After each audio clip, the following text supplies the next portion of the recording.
Hello again. Fire Agate Mark here.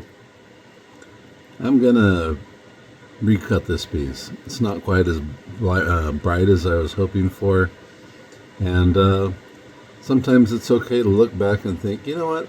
I think I can get a little more color out of there. It's got some spaces where it's dark, so I'm using a Black Nova. Black Nova is, let's see, I think this is 280 grit if I'm not mistaken. But it's a coarser one. You can see those little diamonds impregnated in there. And the Roy from Roy's Rocks, if you haven't checked out, he does this beautiful opal carving.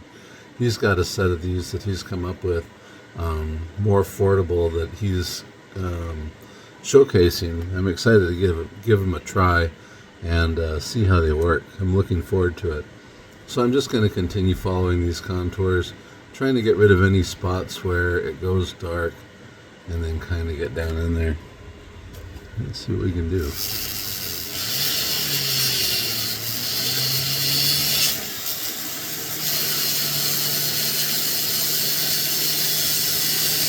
It may be slow, but you are still cutting into the stone.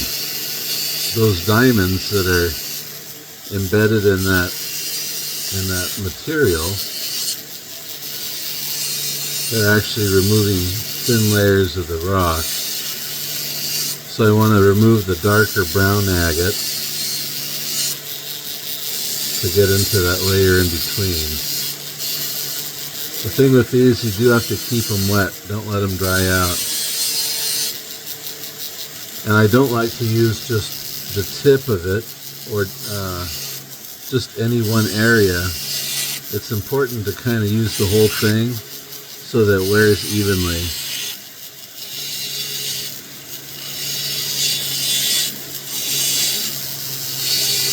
So yeah, use the whole shaft of your carving tool.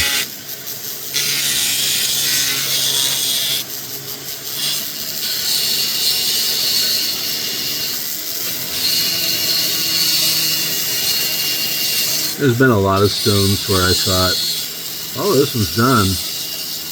And then I'll give it another 20 minutes or another hour, and it's remarkable when I'm done. So that's what I'm kind of hoping for here. This is really special. It's a piece of Deer Creek. It's got some really high color.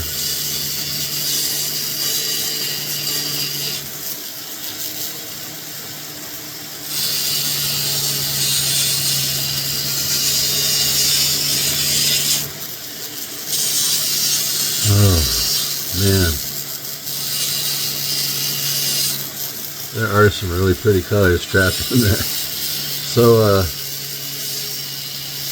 at this point, I've got 2 air filters going, 2 HEPA filters on either side, and I'm using water while I carve. Because I'm using a Nova point, not a grinding point, I'm not wearing a mask. But you are still kicking up rock dust, so while you're carving, just be conscientious. Make sure you take care of your health so that you can enjoy your hobby a long time and not have to suffer any of the consequences.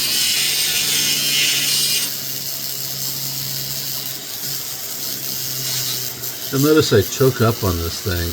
I like to have my thumb right underneath it. I like to have control over the bit.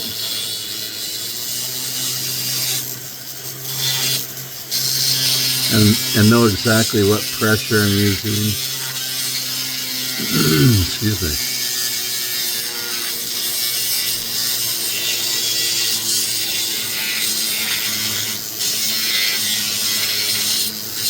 I don't know if any of you have any particular questions about fire agate, but if something does pop up and you have any questions, you can always contact me. Contact us at fireagatemark@gmail.com. We've been working to add some more stuff over to our website at fireagatemark.com. If you're wondering what agate is, Agate is a mineral that's formed in layers, and fire agate is unique because in between those layers, certain minerals and chemicals are being deposited, which really lends itself to some fantastic colors, fantastic color changes, and that's why I like to carve out the contours. So this whole style of contour carving is to maximize the color. It increases the surface area of the stone, and it also reduces any shadows, because all this in here where it's dark, that's just because there's a darker layer of agate that's still covering that color.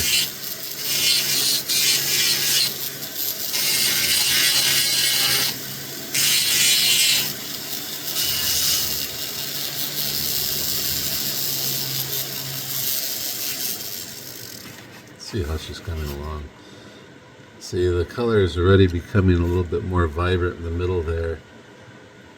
And there's still, right around the saginite, right around these dots in the middle, there's still some darkness. So I'm still going to stick with the coarser black bit. But as soon as the brown starts to lighten up, then I'm going to transition out. So, in Kingsley North, they have a set of these Nova points. It's the black, which is the coarsest, the brown, which is 600 grit, gray is 1500, and then pink is 3000 grit. And these things are great. It really changed the game when I started carving fire agate and was able to use these. Forgive me for a second. I'll put them back. I was able to get down into those valleys, into those contours, and target those areas that I really wanted to work with without using the whole thing. Now there are other versions of these things. There are different ones. Let's see. These come from diashinepolish.com. I'll put a link down there too. These things are amazing. My buddy Roland had sent me some of these. And I do like wheels. I kind of have an affinity for that wheel shape. It's a little bit easier for me. So there are other tools. They're not locked into Nova bits or Nova points. They're not locked into this bit that I'm using. I have a friend in Mexico, a good friend who will use bamboo dowels and paste polish, and then just patience, and then just grind down through the rock.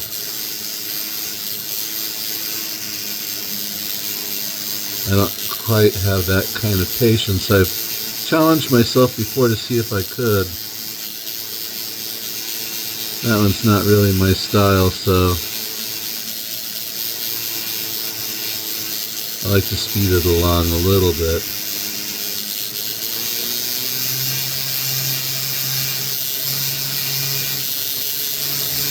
See, I don't really want to touch the tops of the bubbles or the color unless it's pale. If the color is bright, I leave it alone. I'm only going down where it's still brown. That's my goal.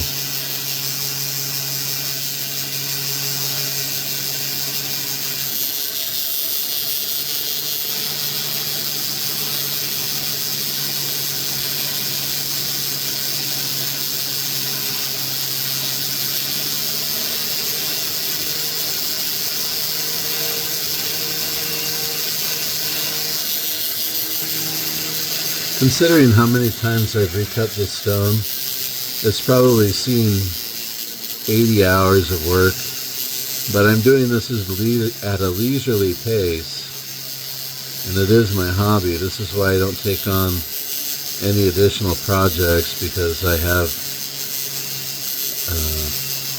so many stones that I can carve. And I have a few real doozies that I'm excited to get finished.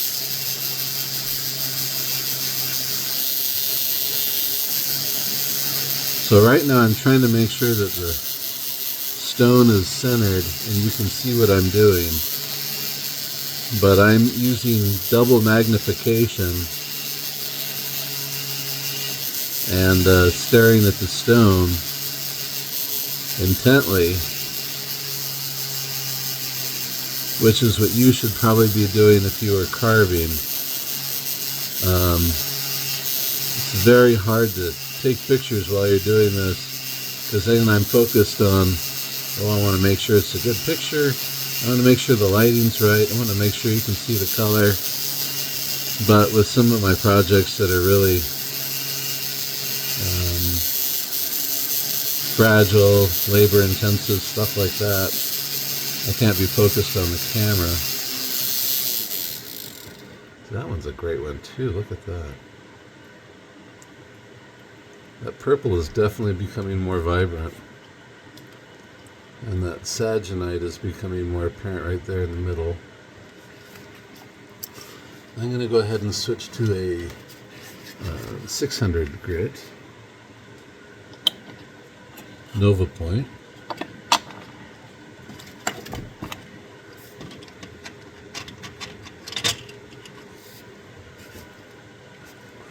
The 600 grit, just like 600 grit sandpaper, it's still removing material, but it's removing it at a lot slower pace. It's not quite as drastic, so it's a lot harder to damage the stone. It's not impossible. If you let the bit rest in one place, I don't know, if you knot off in order to do that, you would definitely melt away the stone and your Nova Point.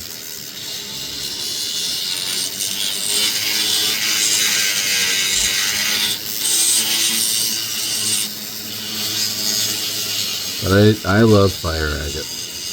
I love being able to carve down, expose those layers of color, and see them for the first time after they've been trapped in that brown rock.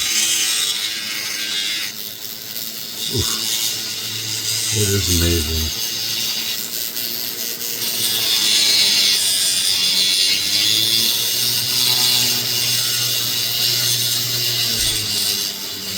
I just wanted to share this. There's a lot of you that have taken up the hobby. I get some beautiful pictures from people of the projects that they're working on. Some of you are extremely talented artists, and that's amazing. If you carve fire agate, please do me a favor. What I'd like to do is I'd like to put together a compilation of some of the other pictures of stones that some of you have carved, and then I want to do a video where I kind of show everybody what some of you out there are doing.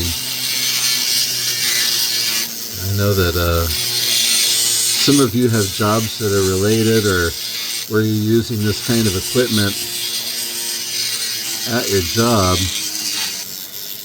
I often thought, gosh, it'd be really cool to be a dental technician and have access to all these bits and all those tools and the pumps and the water and the vacuums and everything else.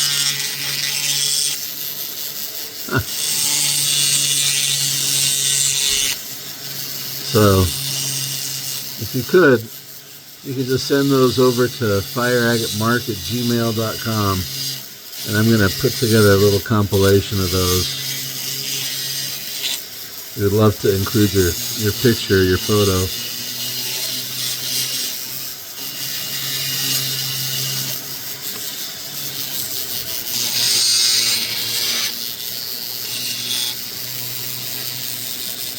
Well, look at that. It really is picking up. There's still a little brown in that valley. That's bothering me. Okay, I'm going to switch over to a wheel again.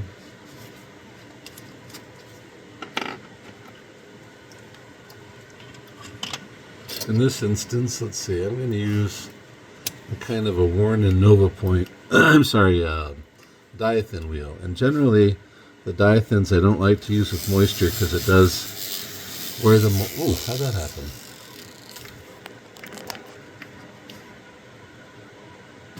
All right, I'll get back to it.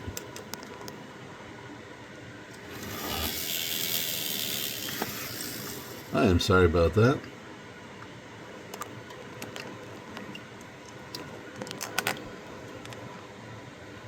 There we go. The diathins tend to melt around water, but if you add just the slightest amount of moisture, it's effective because it starts to create a slurry between the diamonds in the diathin wheel and the rock dust that you're breaking away.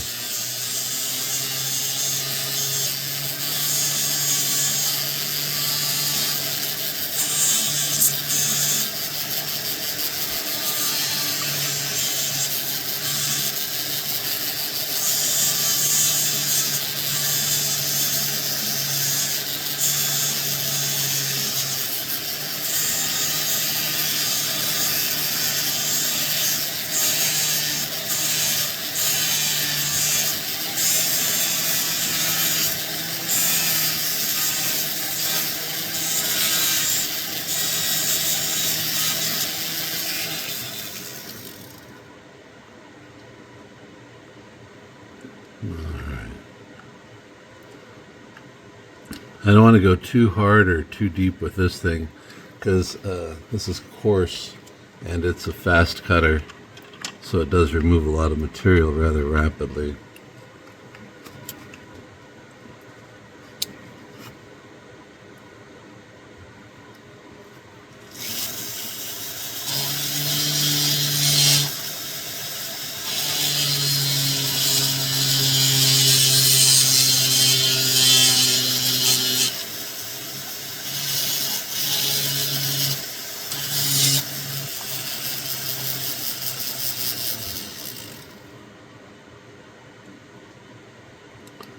Let's see.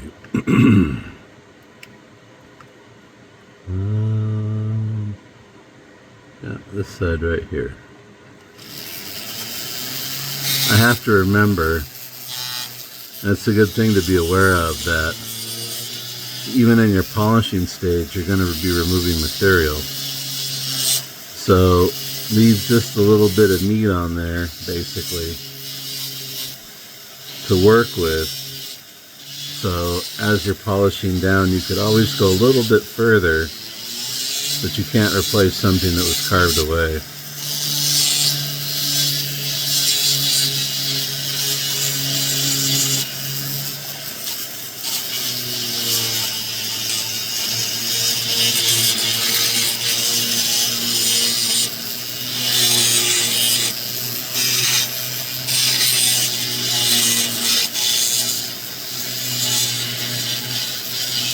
Alrighty, I think that's pretty good for now. I'm going to give it a polish and check it out, and I don't know if I'll go deeper or not.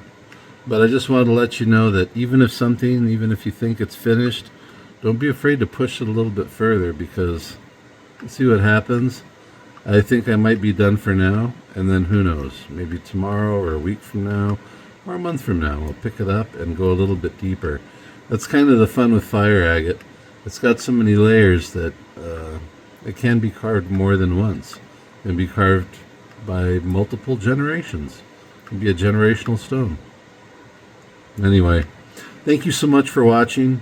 Amber J, I love you bunches. Thank you for everything you do. Thank you. Thank you to everybody who's watched. Thank you for the people who've liked and subscribed. And I'll put up the links right now, and you take care and have a beautiful day. Take care.